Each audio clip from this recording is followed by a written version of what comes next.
Hey, what up everybody? This is Stevie Breach coming to you with your WWE Battleground 2014 complete wrap-up. I guess I normally call these the highlights and results videos, going through all 9 matches that happened on this. Honestly, I thought this night started off a little bit soft. This is I'm pretty sure this is my first time ever not being at a show, actually getting to watch the whole show complete start to finish live, watching the pre-show. The kickoff, as they call it, and honestly, I wasn't impressed. I had high expectations. I thought that Cameron and Naomi were somehow going to find a way with their grudge match to pull off a match people wanted to see. I honestly thought that the pre-show match was an hour. Or not a, whoa, definitely didn't think that Cameron versus Naomi was going to go an hour. But I thought the pre-show show as a whole was a 1 hour. I got a little scared as I was watching Battleground 2013 before it started. And I was like, man, they haven't even got to the main event. But I thought maybe it's the WWE Network. They could just cut off that show and go live whenever they needed to. But the complete show ended. And they only had 30 minutes for the whole pre-show, where they did have 2 matches, Rhodes versus Fandango, as well as Cameron versus Naomi. Both matches, honestly, in my mind, were 2 to 3 minutes tops. Rhodes beating Fandango. He had too much on his mind with Summer Rae and Layla on the outside in Rose's corner with the whole, I almost called them the menagerie. I've been watching too much wrestling. I've been up. I had to work this morning. That's the reason why I'm home live now. But basically, the whole party scene on the outside. Hey, whoa, whoa! Everybody's getting down. Pinko should love that. But with that, Fandango was just he just didn't have his mind in the game. Rose hit his finisher, got the win there. Then we go to Cameron versus Naomi. Different ring attire from both of these girls. Basically, Cameron now wearing the schoolgirl outfit. Naomi sort of wearing the same outfit, but it's a black and white checker outfit. Somebody should have pulled her aside and said, this wasn't your best look. You're a good-looking chick with some nice cans, but I don't know. I'm hoping that that's a one and done, and hopefully they'll put her in another direction. Neons really bring out her characters. The neon greens, the neon yellows, the neon. I think they've worn about every neon color. Neon pink. Don't be ashamed to say you're still a Funkadactyl, even though Brodus Clay's not around and there is no funk unless you bring back Flash Funk. I'm all down for that. I'm seeing some Too Cold Scorpio these days in WWE, even if he is a job guy. I don't know, just different. She needs a little help in that thing, but she knows the seamstress real well. Everybody knows that from WWE's Total Divas on E. Just make sure the cookie's all covered up and we're all good to go from here. Great kickoff match to the actual pay-per-view. The Usos and the Wyatt family had a 2 out of 3 falls, classic 80s style wrestling. You don't see that enough in wrestling these days, where guys go 2 out of 3 falls. I read about them a lot on house shows, but I haven't been to a house show because, when it comes to tag team wrestling, basically, you only have to be one of them, but out of the 2 to 3 falls, I know you can pin the same guy twice, but it's almost like you have to pin both people in there in order for the whole thing. It's not like an elimination style tag match, but I think that's how the 2 out of 3 falls thing started. Of course, the Wyatt family jumped up 1 fall to nothing in that one. With the quick roll-up from the Usos, they were able to tie it up, and of course the double splash off the top, very, very cool. Lots of false finishes, and especially in the 3rd fall of that match. People were really into that, and they get it. AJ versus Paige, honestly, it was a good match. I'm going to say this about a few. I mean, especially the Jericho match. I mean, it was a good match. It wasn't a great match. It wasn't a bad match. It's just somewhere in the middle. I think I just had real high expectations for AJ and Paige getting in the ring and being able to show off what they can actually do. I think that they actually can do it. Some people might have thought maybe they just don't sync well. Maybe that's why they have this whole frenemies deal, acting like they're friends, hating each other at the same time. But it was kind of weird to see Paige cheering on the person that she's actually fighting in the match, sort of rubbing dirt on her at the same time as she's beating her up. But we saw Paige able to counteract the Black Widow. She was able to get out of that. She was in it for a good long little while, but she wasn't able to kick out from the 3 as AJ pinned Paige and kept the Divas Championship. I thought that hot-shotting that title back and forth honestly could have made it mean something. I know that most people are going to think that having a long, lengthy title run from one of these girls is going to do it. But, I mean, AJ went on a tear and she beat everybody. And by the time she was done, I mean, AJ was hot and everybody liked her. But that Divas title didn't mean anything. It just...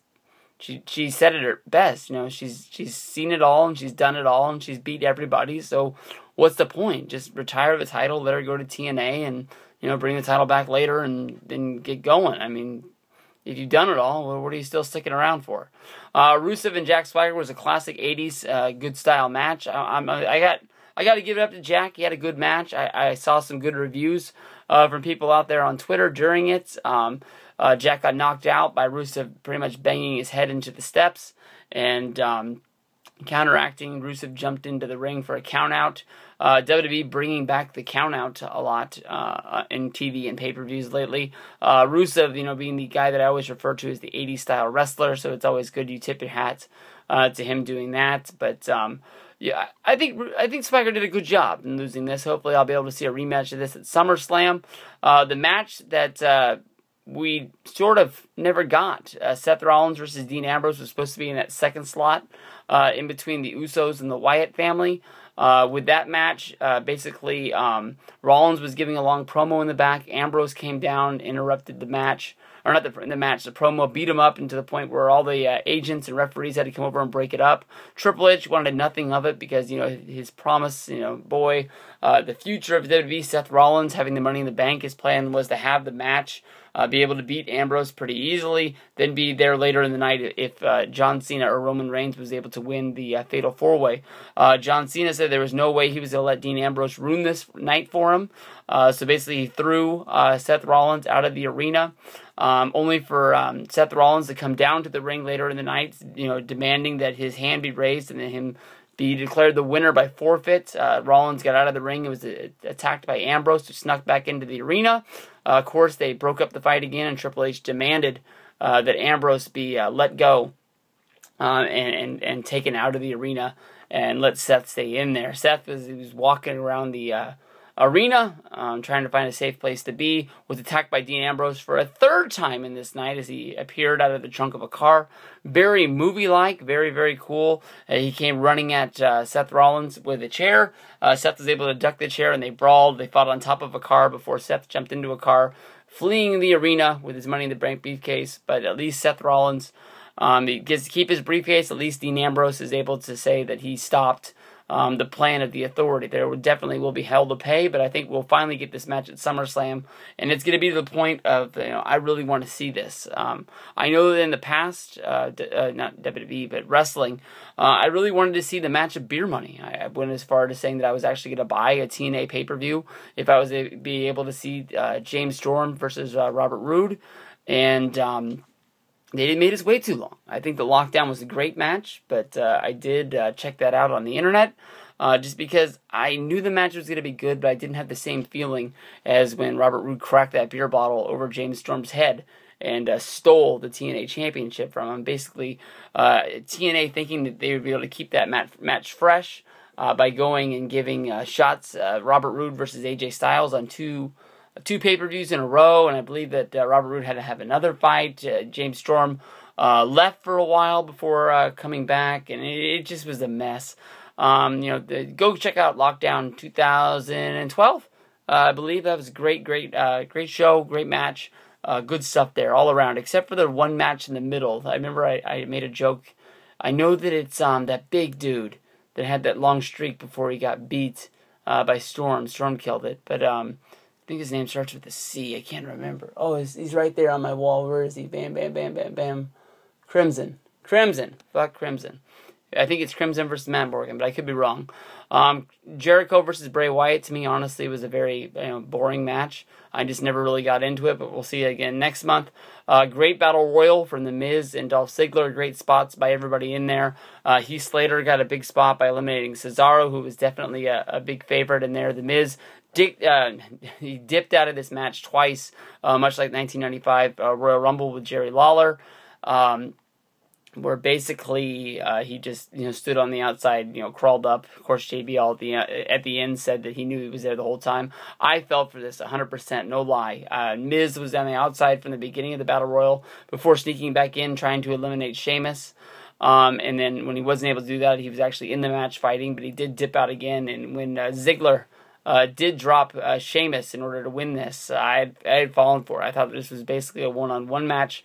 And when Ziggler did it, I was already all ready to tweet congratulations to Dolph Ziggler on the big win and be all pumped up for it. But there was a match in there. I'm sorry, not a match, but there was a spot in there of Sheamus going one-on-one with Ryback and them having an epic stare down.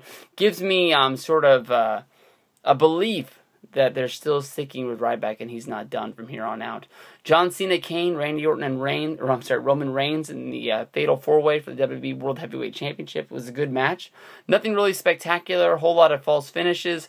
Everybody getting to hit their spots in. At the end, it was Kane already laid out in the middle of the ring. Roman Reigns taking an RKO from Randy Orton, and as Randy jumped up from the RKO, he was thrown into an FU from John Cena, and when John Cena did the FU, he threw him right on top of Kane.